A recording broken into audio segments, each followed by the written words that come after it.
Now that everything's calmed down a bit, relatively speaking I mean, I thought it might be a good time to share our progress on the weapon. I believe we're on the verge of a breakthrough. Well, don't keep us all in suspense.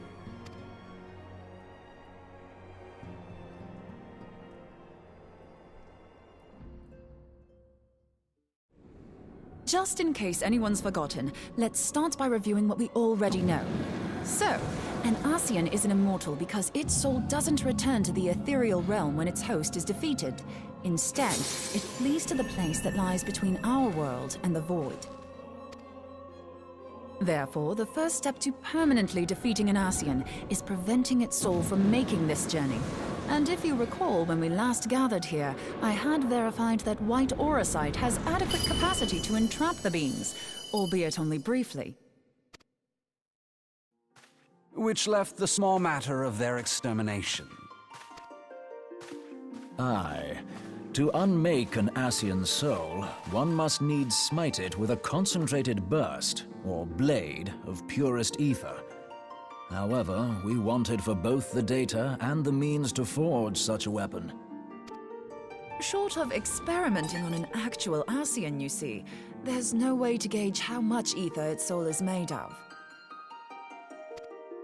As such, we don't know what etheric density our blade needs to have in order for it to work. So we'll just have to make the densest blade we can and hope for the best. Though that would require a lot of ether. Hang on a minute! Why didn't we think of this before? White auracite can hold an absolute heap of ether, can't it?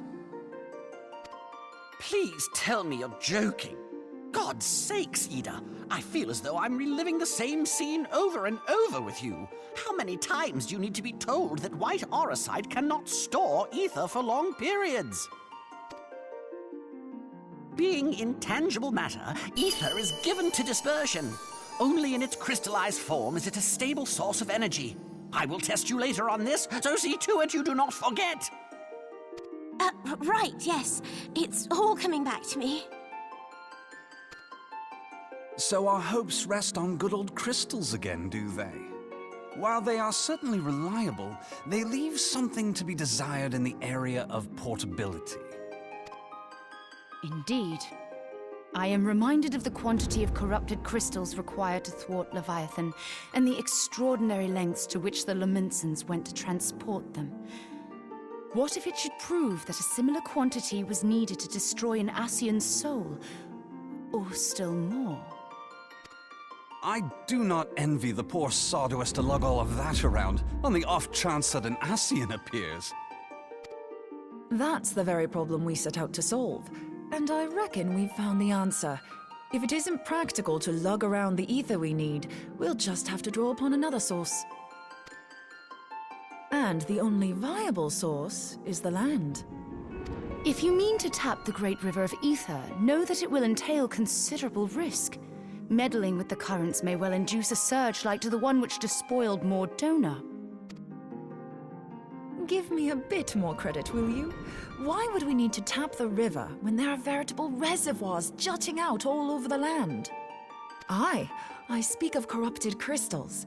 It might be that their aspect is out of balance, but a crystal's a crystal. It contains ether, and we can help ourselves to it. While corrupted crystals are indeed abundant, there is no guarantee that they will be in close proximity at a crucial moment. But what if we don't need them to be? What if we could tap their power from afar? A malm away, say? If we could do that, we'd have ready access to ether aplenty in almost every corner of Eorzea.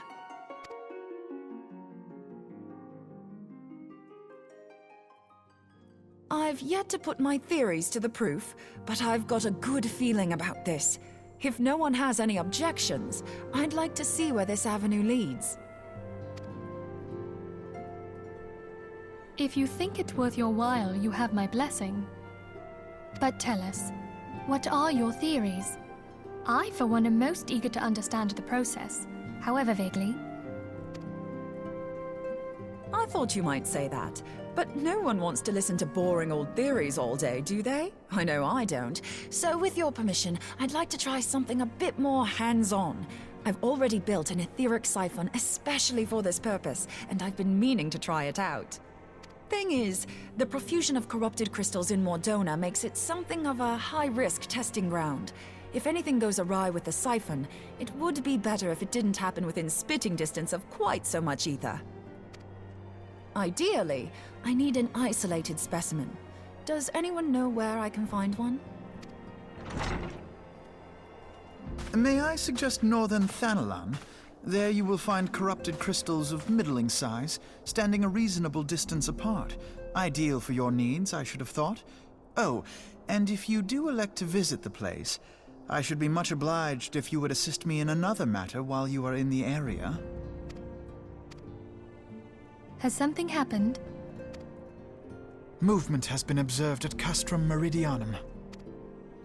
During Operation Archon, the Alliance dealt the stronghold a heavy blow. Its facilities were extensively damaged, and its garrison reduced to a fraction of its former strength. Not long after our forces withdrew, however, their ranks were replenished by reinforcements from Castrum's sentry. They now seek to rebuild, and to this end they have their sights set upon the ceruleum processing plant. Having lost the Empire's support, the 14th Legion lacks the resources to sustain itself. To them, this is a bid for survival, and they will doubtless fight like desperate men. Though I have dispatched the Crystal Braves, I fear their strength alone may not suffice to stay the Imperial assault. I would request the Scion's aid in the defensive effort. If I didn't know better, I'd say you were trying to inveigle us into fighting your battle with the promise of shiny crystals. Well then, consider me inveigled. I won't lie, the crystals you speak of sound perfect, so the Garleans have to go. Besides, we can't afford to beat about the bush. There's no telling when the Arceans will next appear. Thine eagerness to hurl thyself into the jaws of danger cometh as little surprise. Exercise due caution, I prithee. Though you have become a crystal brave, you are yet a scion, Alphino. We could hardly refuse you. Pray, join the Crystal Braves and lend them your support. Thangred and Papalymo shall accompany you.